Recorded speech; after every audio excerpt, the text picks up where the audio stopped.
Hello friends, welcome to my channel Ranjas classes. Friends, अगर आप किसी भी government exam like TGT, PGT, LT grade, GIC, NVS, NET, JRF आदि exam की तैयारी सामाजिक विषय से कर रहे हैं तो आप हमारे चैनल रंजास क्लासेस पर अपनी तैयारी को और भी बेहतर बना सकते हैं। तो अगर आपने अभी तक हमारे चैनल को सब्सक्राइब नहीं किया है तो जल्दी से कर लें और हमारे वीडियो को लाइक भी कर दें। आज की हमारी क्लास है राज्य की उत्पत्ति की सिद्धांत प्रैक्टिस सेट पार्ट 2। इसका प्रैक्टिस सेट पार्ट 1 चैनल पर है। अगर आपने अभी तक नहीं देखा है तो जल्दी से देख लें। और नागरिक शास्त्र की पिछली वीडियो की प्लेलिस्ट डिस्क्रिप्शन में है, तो आप वहां चेक कर सकते हैं। तो आइए वीडियो को स्टार्ट करते हैं। हमारा पहला क्वेश्चन है, प्राकृतिक अधिकारों का सिद्धांत एक भाग है। ए ऑस्टिन की संप्रभुता सिद्धांत का, बी दैवीय उत्पत्ति की सिद्धांत का, सी शक्ति के सिद्धांत का, या डी सामाजिक समझौता सिद्धांत का। तो ये जो क्वेश्चन है फ्रेंड्स, ये पीजीटी परीक्षा 2000 में पूछा गया है। तो इसका जो करेक्ट आंसर होगा फ्रेंड्स वो होगा डी सामाजिक समझौता सिद्धांत का एक भाग है। डी सामाजिक समझौता सिद्धांत। प्राकृतिक अधिकारों का सिद्धांत सामाजिक समझौता सिद्धांत का एक भाग है। इस सिद्धांत की प्रबल समर्थक कौन कौन है? इस सिद्धांत के समर्थक सामाजिक समझौता के हॉब्स, लॉक तथा रूसो है। इनके अनुसार राज्य लोगों के द्वारा किए गए समझौते, जिसे सामाजिक समझौता कहते हैं, का फल है। समझौता करने से पूर्व लोग प्राकृतिक अवस्था में रहते थे। समझौता के पूर्व कैसी अवस्था में रहते थे लोग? प्राकृतिक अवस्था में। और प्राकृतिक अवस्था के दौरान लोगों के पास प्राकृतिक अधिकार भी थे। लॉक ने 3 प्राकृतिक अधिकारों का वर्णन किया है। अगला प्रश्न है, राज्य की उत्पत्ति के संबंध में कौन सा सिद्धांत इस धारणा से शुरू होता है कि राज्य की उत्पत्ति से पहले मनुष्य प्राकृतिक अवस्था में रहते थे? किस अवस्था में रहते थे फ्रेंड्स? प्राकृतिक अवस्था में रहते। तो ये किस सिद्धांत ने बताया है? ये बताया है ए प्रतिसत्तात्मक सिद्धांत, या मात्र सत्तात्मक सिद्धांत, या बल सिद्धांत, या सामाजिक अनुबंध सिद्धांत। तो ये किसने बताया कि मनुष्य समझौते से पूर्व प्राकृतिक अवस्था में रहता था? ये डी सामाजिक अनुबंध सिद्धांत ने की अवधारणा है। ये किस सिद्धांत की है? ये सामाजिक समझौता सिद्धांत की ये धारणा है कि समझौते से पूर्व मनुष्य प्राकृतिक अवस्था में रहते थे। अगला प्रश्न है, निम्नलिखित में से कौन सी रचना एक संविदावादी विचारक की नहीं है? A social contract, B Leviathan, C on liberty, या D two treatises on government. यानी ये 3 रचनाएं दी हुई हैं, तो ये बतानी है इनमें से अलग कौन सी, यानी सामाजिक समझौता सिद्धांत से संबंधित विचारक की वो रचना नहीं है। तो सोशल कॉन्ट्रैक्ट किसकी है फ्रेंड्स? ये है रूसो की। तो ये रूसो तो सामाजिक समझौता सिद्धांत से संबंधित है।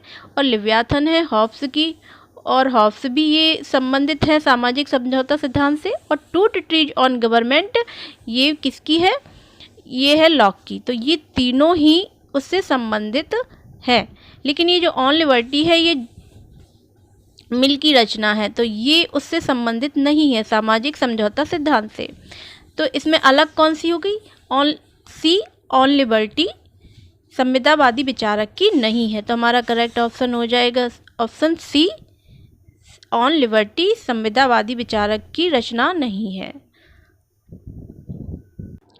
अगला प्रश्न है, सामाजिक संविदा सिद्धांत के अनुसार राज्य कैसा है? राज्य एक नैतिक संस्था है, या बी राज्य एक मानवकृत संस्था है, या सी राज्य प्राकृतिक एवं आवश्यक है, या डी राज्य की प्रकृति स्वायवी है।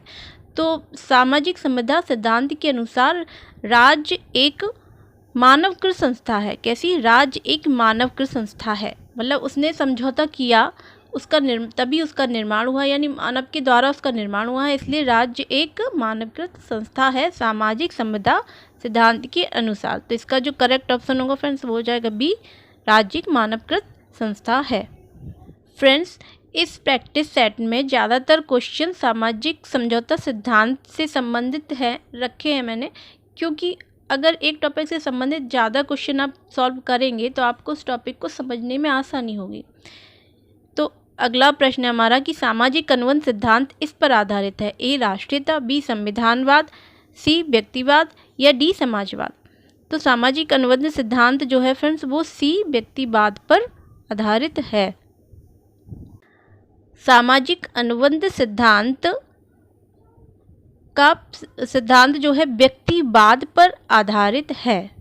इसके अनुसार राज्य का निर्माण मनुष्य ने किया है। किसने किया है राज्य का निर्माण? मनुष्य ने किया है। सामाजिक अनुबंध के सिद्धांत का अभी पूछा भी गया था पिछले क्वेश्चन में कि कैसी संस्था है सामाजिक संविदा सिद्धांत के अनुसार राज्य, तो कैसी? एक मानव की संस्था है। अतः राज्य मनुष्य की आवश्यकताओं की पूर्ति का साधन मात्र है। इस प्रकार यह सिद्धांत राज्य का साधन तथा व्यक्ति को साध्य मानता है। मतलब राज्य का निर्माण क्यों किया है? व्यक्ति ने अपनी इच्छाओं की पूर्ति के लिए। तो इस सिद्धांत के अनुसार राज्य जो है केवल साधन मात्र है और व्यक्ति क्या है? साध्य मानता है। अगला प्रश्न है, सामाजिक संविदा का सिद्धांत मुख्य रूप से यह कार्य करने का प्रयत्न करता है। यानी सामाजिक संविदा का जो सिद्धांत है कौन सा कार्य करने का प्रयत्न करता है, ये बताना है। ए, राज्य के ऐतिहासिक उद्गम का पता लगाना। बी है राजनीतिक बाध्यता के आधार की व्याख्या करना। या सी, यथास्थिति का औचित्य स्थापित करना। या डी, क्रांति द्वारा समाज में आमूल परिवर्तन लाना। तो जो सामाजिक संविदा का सिद्धांत है वो राजनीतिक बाध्यता के आधार की व्याख्या करना है। इस प्रश्न का बी ऑप्शन करेक्ट होगा कि सामाजिक संविदा का जो सिद्धांत है मुख्य रूप से राजनीतिक बाध्यता के आधार की व्याख्या करता है। कैसे? राजनीतिक बाध्यता का सामान्य अर्थ है राजा के कानूनों का नैतिक रूप से पालन करने से लगाया जाता है। किससे लगाया जाता है? राजनीतिक बाध्यता का सामान्य अर्थ कि राजा के कानूनों का नैतिक रूप में पालन करना। जॉन लॉक ने टू ट्रीटाइसिस ऑफ गवर्नमेंट में राजनीतिक बाध्यता की व्याख्या करते हुए बताया है कि यह व्यक्ति की स्वयं की कल्पना है व सहमति है। रूसो ने भी सामाजिक समझौता सिद्धांत में बताया है कि व्यक्ति अपने स्वयं की सहमति प्रदान किए हुए राज्य के नियमों के पालन के लिए बाध्य है। मतलब उसने स्वयं राज्य का निर्माण किया है और उसके नैतिक नियमों से वह स्वयं बंधा है, स्वयं मानने के लिए वह बाध्य है उसके नियमों को। तो फ्रेंड्स, इस आधार पर हम कह सकते हैं कि सामाजिक संविदा का सिद्धांत मुख्य रूप से यह कार्य करने का प्रयत्न करता है कि राजनीतिक बाध्यता के आधार की व्याख्या करना है। अगला प्रश्न है, निम्न वक्तव्यों में से कौन सा वक्तव्य राज्य की उत्पत्ति के विषय में मार्क्सवादी सिद्धांत को स्पष्ट करता है? किस सिद्धांत को स्पष्ट करता है? मार्क्सवादी सिद्धांत को। ए, राज्य की उत्पत्ति साधनों का विकास करने के उद्देश्य से हुई है। या बी, राज्य की उत्पत्ति उत्पादन की विधि में परिवर्तन लाने के उद्देश्य से हुई है। या सी, राज्य की उत्पत्ति उत्पादन के शोषण परक संबंधों के रक्षार्थ हुई। या डी, राज्य की उत्पत्ति वर्ग विहीन समाज के उद्देश्य से हुई है। का जो करेक्ट आंसर होगा फ्रेंड्स वो होगा सी, राज्य की उत्पत्ति उत्पादन के शोषण परक संबंधों के रक्षार्थ हुई। राज्य की उत्पत्ति किस लिए हुई है? उत्पादन के शोषण परक संबंधों के रक्षार्थ। मार्क्सवादी सिद्धांत है क्या फ्रेंड?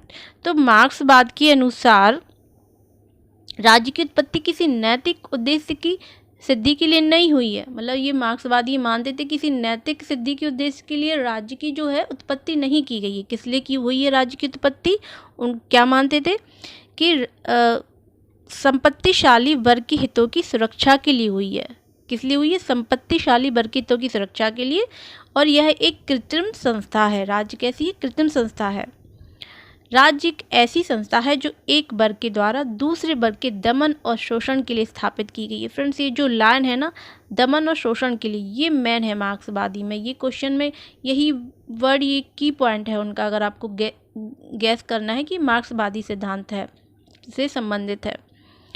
और इसमें उत्पादन के साधनों पर पूंजीपति व्यक्तियों का अधिकार बना रहता है। उत्पादन के साधनों पर किसका अधिकार बना रहता है? पूंजीपति व्यक्तियों का। इसलिए मार्क्स राज्य विहीन समाज की स्थापना की वकालत करता है। अगला प्रश्न है, वर्तमान समय में राज्य की उत्पत्ति का कौन सा सिद्धांत सबसे अधिक मान्य है? ए, ऐतिहासिक, बी, आर्थिक, सी, दैवीय या डी, शक्ति। तो फ्रेंड्स, वर्तमान समय में सर्वमान्य सिद्धांत जो है वो है ए, ऐतिहासिक सिद्धांत सर्वमान्य सिद्धांत। इसे ही विकासवादी सिद्धांत भी कहते हैं। वर्तमान समय में राज्य की उत्पत्ति का विकासवादी अर्थात ऐतिहासिक सिद्धांत सबसे अधिक मान्य है। इस सिद्धांत के अनुसार राज्य समस्त अतीत में हुए विकास का फल है, यानी जो कुछ हुआ है अतीत में उन सभी का फल है राज्य। यह अनेक तत्वों जैसे सामाजिक भावना, रक्त संबंध, शक्ति, आर्थिक गतिविधियों, धर्म तथा राजनीतिक चेतना का फल है। राज्य का विकास धीरे धीरे हुआ है, यानी क्रमिक विकास का फल है। ये धीरे धीरे राज्य का विकास हुआ है। यह कबीले चरण से राष्ट्रीय और वैश्वीकरण की तरफ अग्रसर है। मतलब पहले परिवार, फिर कुटुंब, फिर समुदाय, फिर कबीले, फिर राष्ट्रीयकरण और फिर अब वैश्वीकरण, एक देश से दूसरे देश के साथ संबंध की तरफ अग्रसर है। बर्गेस के अनुसार मानव प्रकृति के सार्वभौम सिद्धांतों की क्रमिक पूर्णता ही राज्य है। तो फ्रेंड्स, वर्तमान समय में कौन सा सिद्धांत सर्वमान्य है? ऐतिहासिक सिद्धांत ही सबसे अधिक मान्य है। फिर अगला प्रश्न है, प्राकृतिक अवस्था वाले मनुष्य को आदर्श बर्बर की संज्ञा किसने दी है? यानी जो प्राकृतिक अवस्था में पहले जो मनुष्य रहता था उसे आदर्श और बर्बर दोनों किसने कहा है, किसने संज्ञा दी है? ये A Thomas Hobbes, B John Locke, C Rousseau या डी इनमें से कोई नहीं। तो फ्रेंड्स, ये जो प्राकृतिक अवस्था वाले मनुष्य को आदर्श बर्बर की संज्ञा किसने दी है? सी रूसो ने दी है। इसका सी ऑप्शन करेक्ट होगा।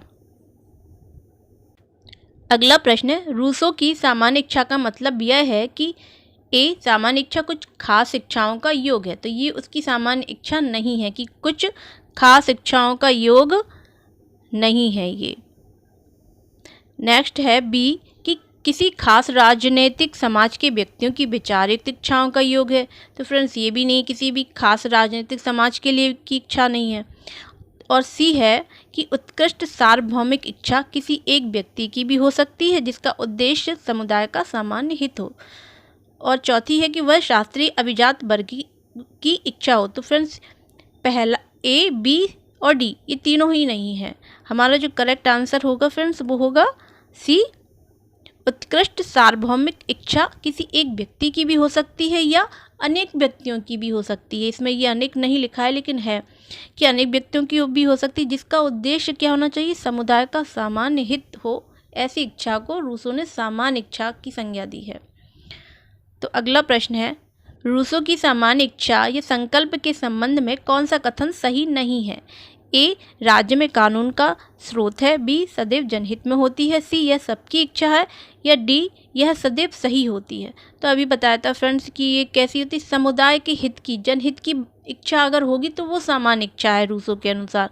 तो इसका जो करेक्ट आंसर होगा फ्रेंड्स वो बी हो जाएगा, यह सदैव जनहित में होती है।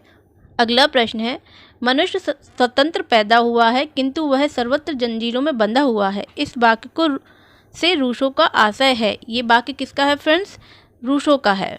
तो इस वाक्य से रूसो का आशय क्या है ये बताना है। ए इनमें से कुछ श्रृंखलाओं को सामान्य इच्छा से वैध बनाया जाए, या बी इन श्रृंखलाओं को तोड़ दिया जाए, या सी इन श्रृंखलाओं से कैदियों को मुक्त किया जाए, या डी सभी कारागार तोड़ दिए जाएं। तो फ्रेंड्स, का जो करेक्ट आंसर है वो होगा बी, इन श्रृंखलाओं को तोड़ दिया जाए। रूसो का कथन है कि मनुष्य स्वतंत्र पैदा हुआ है किंतु वह सर्वत्र जंजीरों से बंधा हुआ है। कैसा पैदा हुआ है? मनुष्य स्वतंत्र पैदा हुआ है। इस वाक्य से रूसो का तात्पर्य है कि मनुष्य प्राकृतिक दशा में तो स्वतंत्र था परंतु कालांतर में सभ्यता का विकास हुआ जिसने मनुष्य की स्वतंत्रता को छीनकर उसे बंधनों से जकड़ लिया। मतलब पहले तो व्यक्ति जो प्राकृतिक अवस्था में मनुष्य स्वतंत्र था, परंतु जैसे जैसे उसका विकास होता गया, सभ्यता का विकास हुआ, मनुष्य की स्वतंत्रता को छीन करके उसे बंधनों में जकड़ लिया गया।